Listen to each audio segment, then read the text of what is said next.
Samantala, nakatakdang palitan ng DPWH ng mas matibay at konkretong tulay ang F. Manalo Bridge sa Pasig City.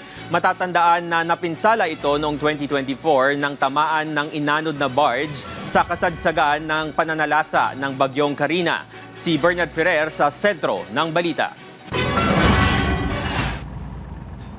Mas maluwag at mas matibay na F. Manalo Bridge. Ito ang siniguro ng DPWH sa pagtatayo ng permanente at konkretong tulay. Sa kasalukuyan, temporary bridge ang inilagay upang matiyak ang tuloy-tuloy na daloy ng mga sakyan sa Caruncho Road, Pasig City. Matinding pinsalang inabot ng tulay matapos samaan ng barge sa kasagsagan ng Bagyong Karina noong Hulyo 2024. Instead of 2 lanes, na dating 2 lanes naman to, nag-request si Mayor and yun na rin ang gagawin natin, 4 lanes na.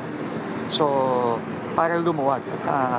Mas lumuwag yung biyahe ng mga kababayan natin. Gayunpaman, may kinakaharap na right-of-way issue sa bahagi ng Quezon City ang proyekto. Tinati ang 100 metro ang nasabing right-of-way concern.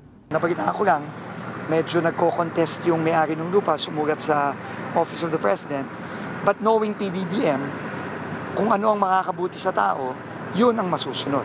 So, and clearly ito makakabuti sa tao yan. So, kakausapin na lang natin yung may-ari ng lupa para makuha natin yung right of way.